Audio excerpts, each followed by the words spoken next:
The great Indian laughter show जब शुरू हुआ था तो उसके डायरेक्टर थे हमारे Pankaj Saraswat.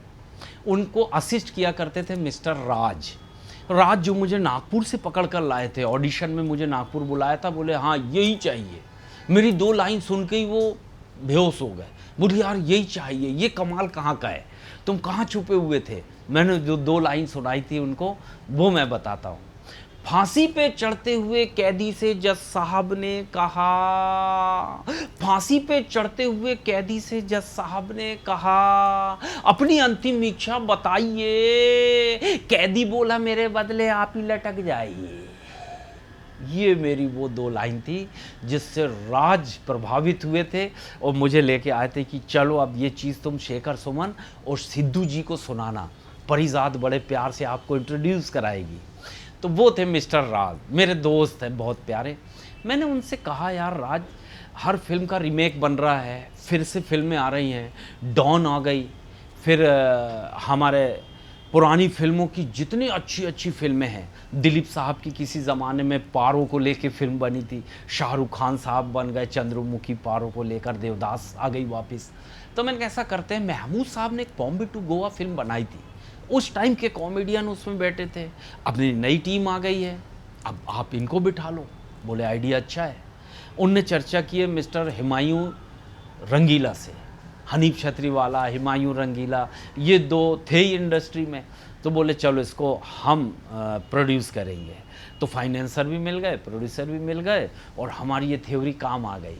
Journey Bombay to Goa film बनी। उसमें इस समय के राजू श्रीवास्तव, सुनील पाल और महान कलाकार जगदीप साहब, असरानी जी, मैकमोहन जी, ये सारे लोग जमा हो गए, शक्ति कपूर, टीनू आनंद, ये सब ने मिलकर काम किया और धमाल हर हफ्ते वो फिल्म टीवी पर आती है और पूरी दुनिया प्यार से देखती है। और पूरी दुनिया में मैं जहाँ भी जाता हूँ लोग एक ही सवाल करते हैं, भाईजान उसमें जो पत्नी है आपकी बुरखे के अंदर, तो वो बुरखे के अंदर है क्या, लड़का है, लड़की है, क्या है?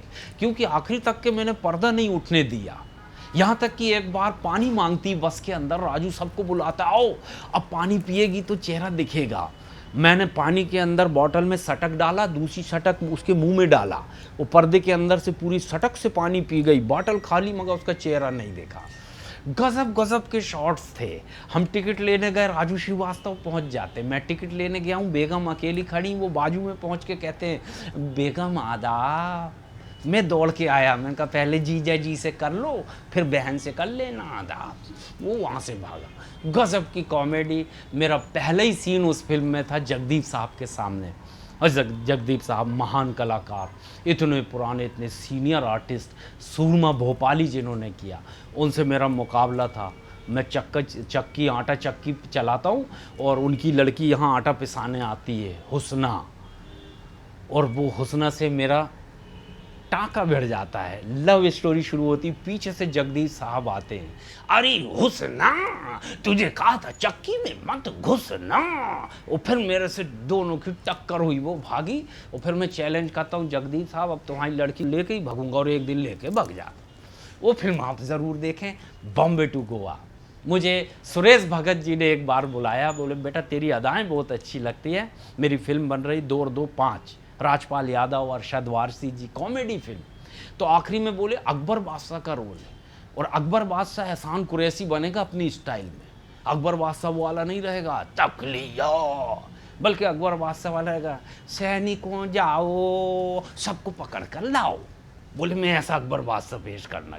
मैंने वो फिल्म की। फिर एक हनुमान भक्त हवलदार मिली जिसमें मनोज तिवारी जी हीरो थे, डबल रोल था, हवलदार थे मगर मैं उनका बॉस था, मैं थानेदार था, मेरी पत्नी थी उपासना सिंह जी। बस पूरा थाना मुझसे डरता है लेकिन मैं अपनी पत्नी से डरता हूँ। लेकिन वो घर के अंदर, थाने में फिर मुँह खड़ी, घर में जाके नीचे। तो महिला का सम्मान भी था, कॉमेडी भी थी। फिल्म में मैंने इतनी सारी की, बड़ा प्यार मिला और आने वाली मेरी बहुत सारी फिल्में आप ज़रूर देखिएगा। मेरे डैडी बच्चों की फिल्म है, जिन अंकल फिल्म आ रही है जिसमें टीकू तलसानिया जी जिन बने हैं, उसको जिन को कैद करने के लिए बहुत सारी टीम आई है। एक शक्ति कपूर की टीम आती है, उसमें हसीना मालिक है और एक शेर खान है उनके दाएं और बाएं। शेर खान मैं हूँ। मुझे धोखे में वो अपनी टीम में भर्ती कर लेते। वो सोचते हैं शेर खान कोई दिलेर होगा, मगर ये शेर खान शेर सुनाने वाला निकलता है। वो सर पटकता हिंदुस्तान में कहाँ का ये भूत पकड़ के ले आया, जो बातों बातों में शायरी सुनाते रहता है। फिल्म देखना बहुत कॉमेडी है। और एक फिल्म है मेरी जो आने वाली है जिसमें मैंने साउथ इंडियन का रोल किया है। फिल्म का नाम है डॉन का फिल्मी अंदाज। अब डॉन लोग चाहते हैं कि हमने बहुत क्राइम किया, बहुत 2 नंबर का पैसा कमाया, फिल्म बनाएंगे, लोगों को मनोरंजन करेंगे। उस फिल्म में फिर वो मुझे लेते हैं, मैं हीरोइन का बाप हूँ। और साउथ इंडियन सुनने में आपको बहुत मज़ा आएगा। मेरे साथ एक जॉनी फ्लावर है, जॉनी साहब का डुप्लीकेट, एक काला सा आदमी। उसको मैं बुलाता हूँ, अयो इधर आना जी, तुम्हारा क्या नाम है रे? बोलता जॉनी फ्लावर जी। एक बात बताओ रे, ये कोयल से काला कौन होता है? बोले कौआ। अबे कौआ बेहोश हो जाएंगे रे तेरे कलर को देख के, इतना काला कलर तेरा। अच्छा यह बताओ, काली रात के बाद कौन सी रात आती? बोले अमावस्या। अबे उससे भयानक रात में पैदा हुआ रे। तू एक बात और बताना, लकड़ी जल के क्या बनती रे? बोले कोयला। अबे कोयले को भी शर्म आएगी तेरे को देख के, इतना काला आदमी रे। वो फिल्म देखना आप, मैंने साउथ इंडियन का रोल किया है, उसका मुझे भी इंतज़ार है। बात बात में हंसी है। ये मेरा फिल्मी सफ़र है, जो फिल्में आपके सामने आएंगी। जैसे मुझे आपने छोटे स्क्रीन में प्यार दिया, बड़े स्क्रीन में भी मुझे प्यार देंगे। देखिए हमारे तो न्यूज़ पे नज़र रहती है, हम लोग डेली सुनते हैं, सोचते हैं, फिर उस पर लिखते हैं, जो पढ़ते हैं उस पर लिखते। एक दिन मैंने न्यूज़ पढ़ा कि एक सैंडो बनियान का ऐड है, वो कंपनी लॉन्च हो रही है। उन्होंने अक्षय कुमार से संपर्क किया। सर बोले ये ऐड करना है, एक डायलॉग बोलने आना है आपको, सिर्फ 1 मिनट का टाइम चाहिए। ये बनियान पहन के बोलना है, ये अंदर की बात है, क्योंकि बाहर की बात तो सनी देओल बोल चुके, आप बोलो ये अंदर की बात है। तो अक्षय कुमार ने सिर्फ इतना बोलने का 10 करोड़ मांगा। और कंपनी वाले बेहोश हो गए, बोले इतना बजट नहीं है सर, इतना करेंगे तो कंपनी लॉन्च होने से पहले ही लॉक हो जाएगी, तो हमें लॉक नहीं करना, हमको ओपन करना है, आप कुछ कम कीजिए। 5, 6, 7 तक के आ गए, वो 8 दे देंगे। अक्षय नहीं माने। मैंने कविता पढ़ी, वो न्यूज़ पढ़ी और उस पर कविता गढ़ी। मैंने फिर कविता लिखी 4 लाइन का, अब आप मज़ा लीजिए। अक्षय कुमार ने 8 करोड़ का ऑफर ठुकराया। अक्षय कुमार ने 8 करोड़ का ऑफर ठुकराया। मुझको बड़ा गुस्सा आया। मैंने कंपनी को लेटर लिखा कि आपको एहसान कुरैशी नहीं दिखा। मैंने कंपनी को लेटर लिखा कि आपको एहसान कुरैशी नहीं दिखा। अरे मैं ज़िंदगी भर आपकी कंपनी को चूमूंगा, मैं बार बार आपकी कंपनी को चूमूंगा। केवल 2 करोड़ दे दो, ज़िंदगी भर बनियान में ही घूमूंगा। आप क्या 2 मिनट के लिए पहनाते हो? 2 करोड़ मिल जाए तो अपन खेत खरीदने और लालू जैसे लट लेके बैठ जाएं बनियान में, और आपकी ऐड भी होते रहेगी, मेरी खेती भी चलेगी, 50 लोगों को रोज़गार मिलेगा। मेरा दिमाग वहाँ से चला कि कितना रुपया लोग कमाते हैं, लेकिन इनकम टैक्स भी देते हैं। देश को चलाने में बड़ा महत्वपूर्ण रोल है इन लोगों का। मैंने एक ऐड देखी थी शाहरुख खान साहब की। शाहरुख खान साहब एक टाके में नहाते हैं और एक साबुन का ऐड था। उनको नहलाती हैं 4-5 सुंदरियाँ। उस साबुन को जिन जिन ने ऐड कर चुकी वो सब थी। जूही चावला भी थी, उसमें श्रीदेवी भी थी, और उनकी मम्मी की उम्र की हेमा मालिनी भी थी। वो भी नहला रही शाहरुख को, और शाहरुख जी नहा रहे हैं। तब मैंने 4 लाइन लिखा। आजकल पूरे देश के बच्चे मुझे यही 4 लाइन सुनाते हैं। शाहरुख जी, शाहरुख जी, शाहरुख जी, शाहरुख जी गजब ढा रहे हो, साबुन के विज्ञापन में नजर आ रहे हो। अरे हमें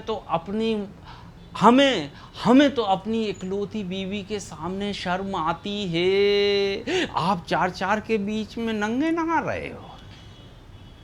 शाहरुख जी ने मज़ा लिया, बच्चों ने भी मज़ा लिया। अब इतनी खता तो माफ़ हो सकती है। मेरे को कहना था कि शाहरुख जी 5-5 के बीच आप अकेले ही नहा रहे हो। चलिए आप जैसा भी समझ लें, लेकिन मज़ेदार हैं। शाहरुख जी सुपरस्टार हैं। मेरा कहना है कि दुनिया का सबसे बड़ा लोकतंत्र है ये एक ऐसी सरकार है हमारी इंडिया की कि हम लोग खुद कानून बनाते हैं, खुद अपनी सरकार चुनते हैं और खुद अपना देश हम चलाते हैं। लेकिन बड़ा दुर्भाग्य की बात वहाँ हो जाती है जब कुछ गलत लोगों को का सिलेक्शन हो जाता है, उनको गलत लोगों को हम चुन लेते हैं और वो पहुँच जाते हैं। देखिए, जैसे एक बार चुन के अगर ये चले गए तो ये चेहरा ही नहीं दिखाते जिन्होंने वोट दिए उनको। मैं तो फ्लाइट से पिछले दिनों दिल्ली गया, 2 घंटे की फ्लाइट थी। मेरे सामने 3 बच्चे बैठे, ए बी सी, और डी में उनकी मम्मी बैठी।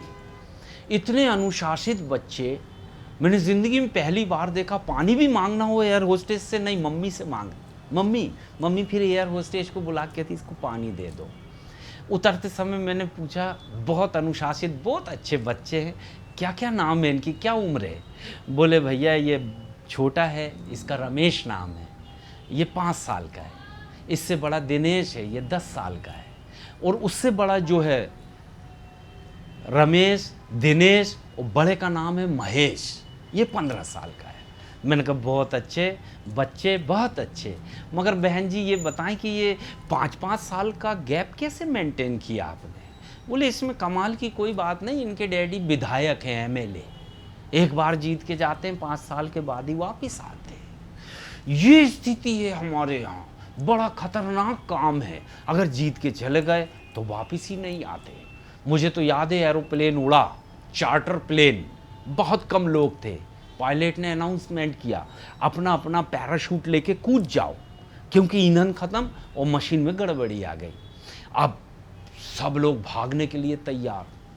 तो सबसे पहले नेताजी जी भागे, बोले मुझे एक ब्रिज का उद्घाटन करना है, क्योंकि इन लोगों का काम ही उद्घाटन करना। मैंने तो अपने दोस्त की मैरिज में बुलाया, वर वधू दोनों ऐसे बंधे हुए, 7 राउंड किए उनने। मैंने कहा चलो आशीर्वाद दो नेताजी। बोले नहीं, हमारा काम तो है उद्घाटन करना। हमने कैंची दी, उनने पल्ला काटे, दोनों को अलग कर दी, काम ही इनका उद्घाटन करना है। बोले मेरे को एक ब्रिज का उद्घाटन करना, पैराशूट में लेके कूदूंगा। पहला पैराशूट लेके कूद गए। डॉक्टर आया, बोले एक वीआईपी के घुटने का ऑपरेशन करना है, दूसरा पैराशूट लेके वो कूद गया। अब केवल 2 लोग बचे और छतरी एक ही बची, पैराशूट 3 ही थे, 2 वो लोग लेके गए। अब बच्चा आया जो 8वीं क्लास पढ़ता था, पायलट उठ के आया, बोले बेटा मैंने अपनी ज़िंदगी देख ली है, मुझे भगवान के भरोसे छोड़ दे, तू ये पैराशूट लेके कूद जा, तू देश का प्रधानमंत्री बन सकता है, राष्ट्रपति बन सकता है, देश के लिए डॉक्टर बन के सेवा कर सकता है, मुझे छोड़। बच्चा बोला नहीं अंकल, अभी अपन दोनों बचेंगे, 2 छतरी अभी भी है। नहीं बेटा, 3 पैराशूट थे, एक नेताजी ले गए, एक डॉक्टर ले गए। बोले नहीं अभी भी अंकल। बच्चा बोला अपने पास 2 ही है, क्योंकि जल्दी जल्दी में नेताजी मेरे स्कूल का बस्ता ही लेके कूद गए। अब वो कहाँ गए होंगे, भगवान उनकी आत्मा को शांति प्रदान करे। ये सारे किस्से हम छोटे छोटे ला के सुनाते हैं और उससे मज़ा उठाते हैं, और मुझे उम्मीद है आप भी मज़ा ले रहे होंगे। बस एक कविता आपको 4 लाइन की बहुत अच्छी सुनाता हूँ। पिछले दिनों आपको याद होगा अटल बिहारी जी हमारे यहाँ के प्राइम मिनिस्टर थे और आडवाणी जी उप प्रधानमंत्री थे। पाकिस्तान टूर पे गए, वहाँ के लोगों ने, राष्ट्रपिता वहाँ के जिन्ना साहब हैं, हमारे यहाँ महात्मा गांधी जी, और ये तो फ़र्ज़ बनता है जो भी बाहर का लीडर आए वो राष्ट्रपिता को सम्मान दे। तो ये श्रद्धांजलि देने पहुँचे, माला चढ़ाए, मीडिया आ गया, बोले अब इनके बारे में 2 शब्द कहो।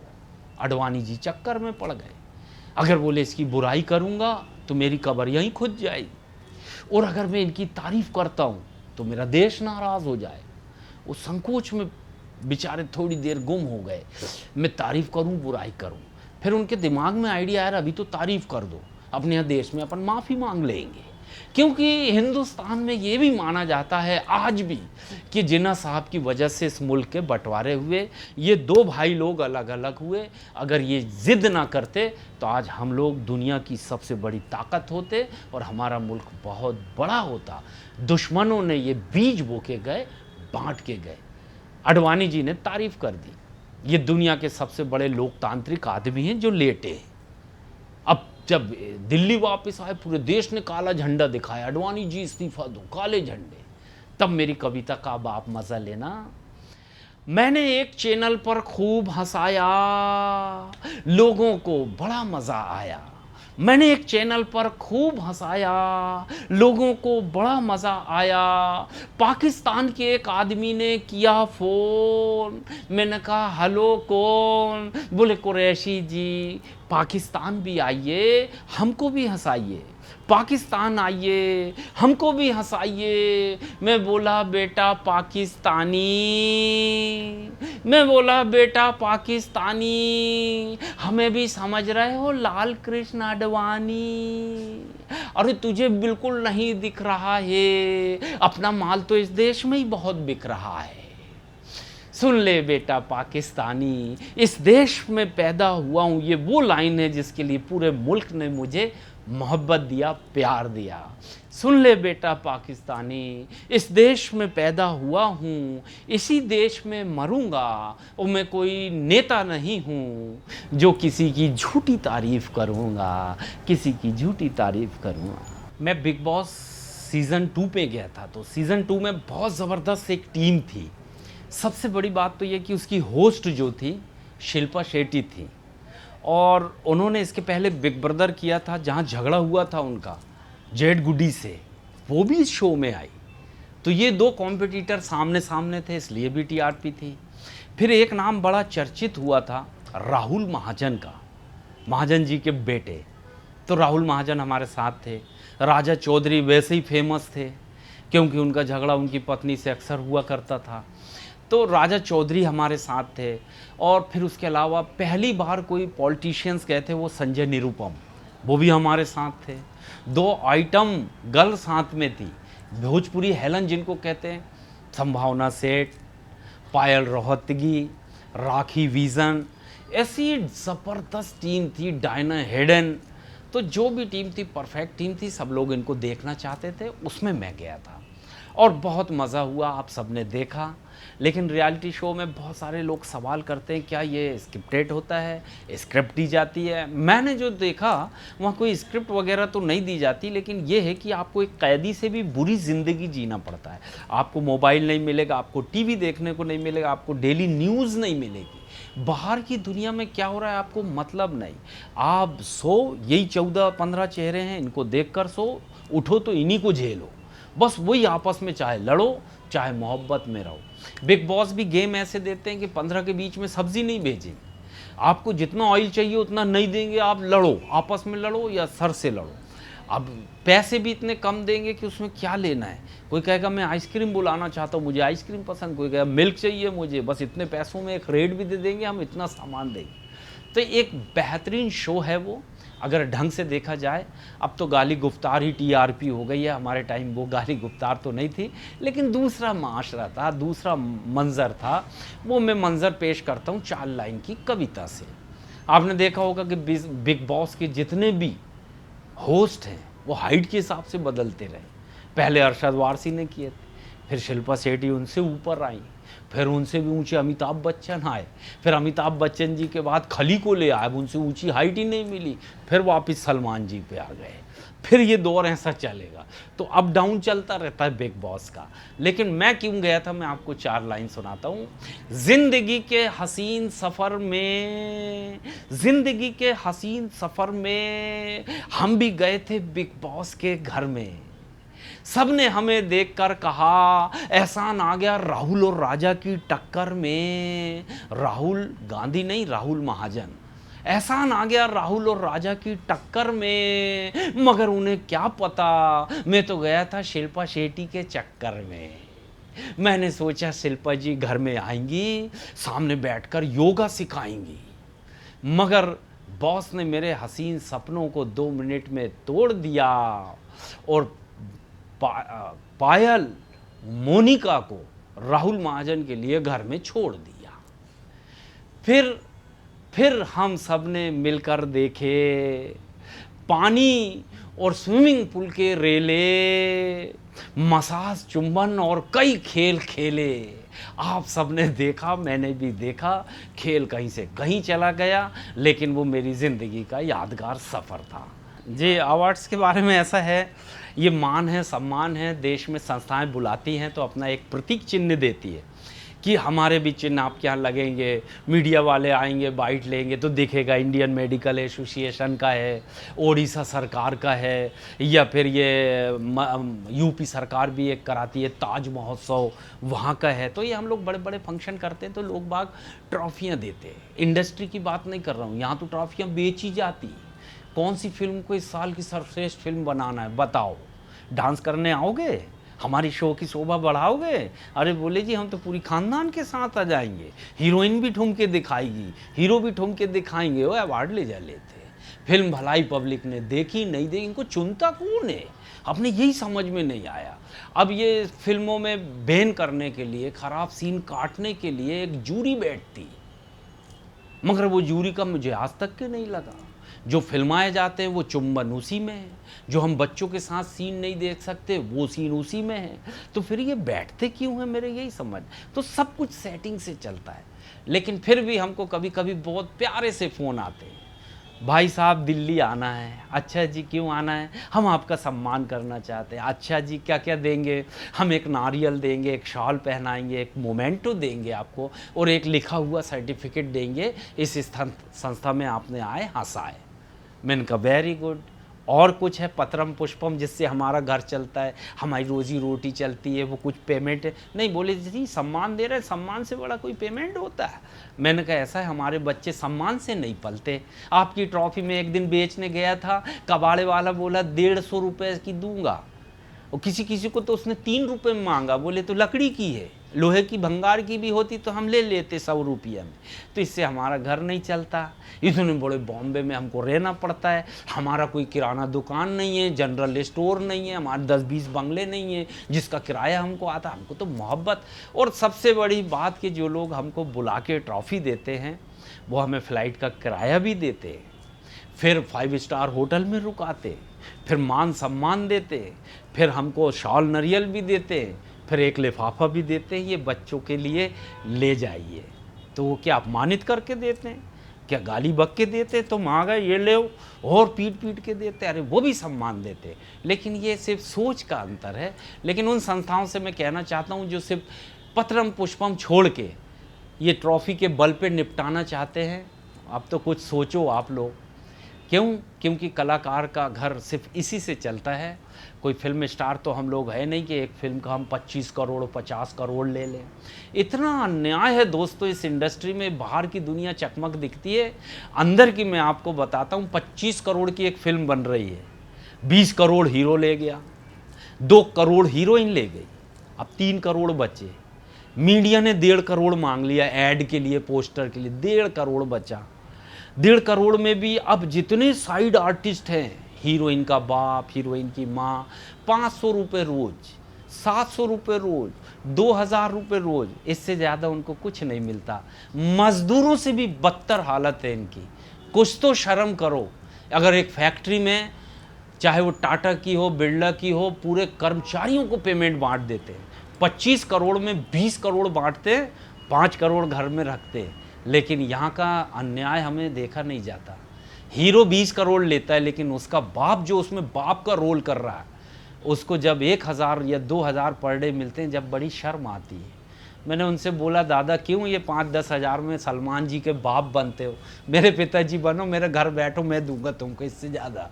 बोलते हैं बेटा इतना कंपटीशन है यहाँ, लोग उल्टा पैसा दे के बाप बनने को तैयार। मेरे को सलमान जी का बाप बनाओ, लो मेरे से 2-3 लाख ले लो। कुछ तो ऐसे खड़े हो जाते हैं कि सर हम तो बस इनके बाप भर दिखा दो हमको। तो बेटा बोले ये जो घर बच्चे चल रहे हैं ये भी नहीं चलेगा, ये बड़े अंदर की बातें हैं। अगर इन बातों में जाएंगे तो बहुत दर्द छुपा हुआ है। इन सारे दर्द से बाहर आते हैं। रोहित शेट्टी की फ़िल्म हो, चाहे शाहरुख जी की फ़िल्म हो, चाहे सलमान जी की फ़िल्म हो, इनका अपना एक यूनियन है, इनकी लॉबी है। फ़ोन किए और वो लोग चले। 90 साल तक की सीट नहीं छोड़ते, जब तक कि ये बेड में ना पड़ जाए, आने वाले को जगह ही नहीं देते। ये भी नेताओं से कम नहीं। 60 के बाद तो रिटायरमेंट लो, नए लोगों को जगह दो। एक हंगल साहब हिलते रहे, पकड़ के लागे खड़ा किए, मगर जगह नहीं छोड़े। जब तक लेट ना जाएं, जगह दो, नए लोगों को आशीर्वाद दो। ये स्ट्रगलर लोग फांसी लगा लेते, इतने बेचारे काम मांग मांग के थक जाते हैं, माँ बाप छोड़ के आए, गांव छोड़ के आए, कोई एक सीन नहीं देता, तब बड़ी शर्म आती है। बहुत दर्द है इस स्टोरी के पीछे, लेकिन ये सारे दर्दों को हम भूलते हैं। फिर कभी ये सारे दर्द, अंदर के दर्द सुनाएंगे। पूरी दुनिया ने हंसी राजू श्रीवास्तव को देख के, सुनील पाल जी को देख के, ये टॉप 10 कॉमेडियन आए, मगर इनको देख के कभी शाहरुख जी को हंसी नहीं आई, कभी सलमान जी को हंसी नहीं आई। इनको मतलब ही नहीं है, तुम कुछ करते रहो, इनकी अपनी टीम है, ये क्यों लेंगे तुमको। तो जितने स्ट्रगलर लोग हैं और जो मुझे सुन रहे हैं, ये सोच के आना, बहुत एक्स्ट्राऑर्डिनरी आपके अंदर टैलेंट है तो ही आना।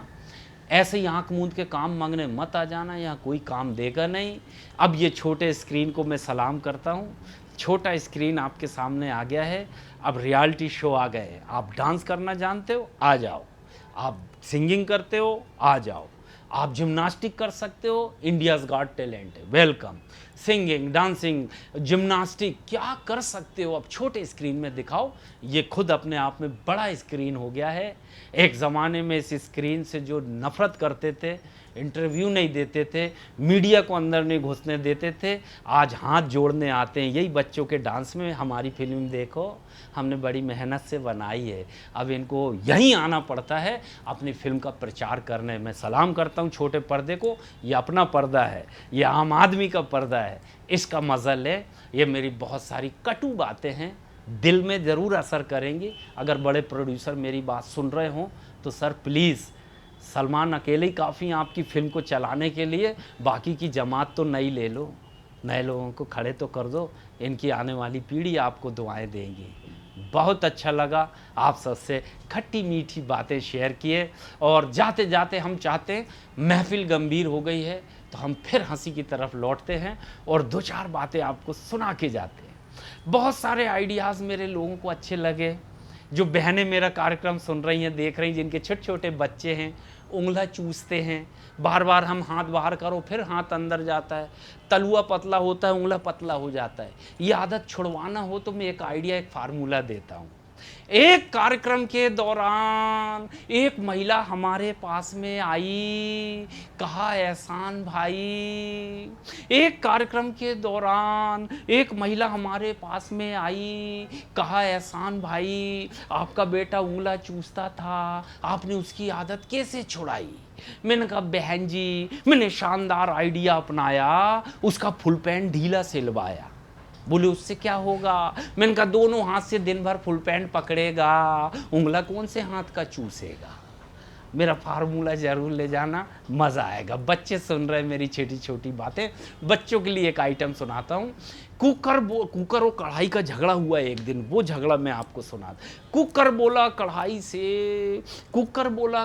से, तू तो तवे की साली है, बाहर से भी काली और अंदर से भी काली है। तो कढ़ाई बोली, अरे कुकर, तू अपने गोरे रंग पर इतना क्यों इतराता है, तू अपने गोरे रंग पर इतना क्यों इतराता है। यदि मैं काली हूँ तो मुझे देख के सीटी क्यों बजाता है। बच्चे भी मज़ा लें, बड़े भी मज़ा लें और देखते रहें झंझट टीवी। मेरे बाद बहुत सारे कलाकार, बहुत सारे आर्टिस्ट आपसे रूबरू होते रहेंगे। इसी तरह आप उनका मनोरंजन, आपका मनोरंजन वो करते रहेंगे। आप अपनी दुआओं में याद रखें, अपने आशीर्वाद में याद रखें। अंतिम चाल, अच्छा ये अंतिम ही है, नहीं कहोगे ये बैठ गया पकाने, नहीं, मैं अंतिम ही सुनाता हूँ, बहुत प्यार से सुनाता हूँ। मैंने दुनिया के 20 मुल्कों का सफ़र किया, लेकिन हिंदुस्तान जैसी सरजमीन कहीं दिखी नहीं। इसलिए कहता हूँ ये बात पूरी दुनिया के सामने कि यहाँ भाषाएं हमारी अनेक हैं, प्रदेश अनेक हैं, धर्म हैं, जातियाँ हैं, इसके बाद भी हम सब एक हैं। तो ये देश महान क्यों है। 4 लाइन सुनाता हूँ। यहाँ चेहरे नहीं इंसान पढ़े जाते हैं, यहाँ चेहरे नहीं इंसान पढ़े जाते हैं, मज़हब नहीं ईमान पढ़े जाते हैं। और ये देश इसलिए महान है दोस्तों, यहाँ एक साथ गीता और कुरान पढ़े जाते हैं। हंसते रहें, मुस्कुराते रहें। खुदा हाफिज़, शब बखैर। Thank you very much.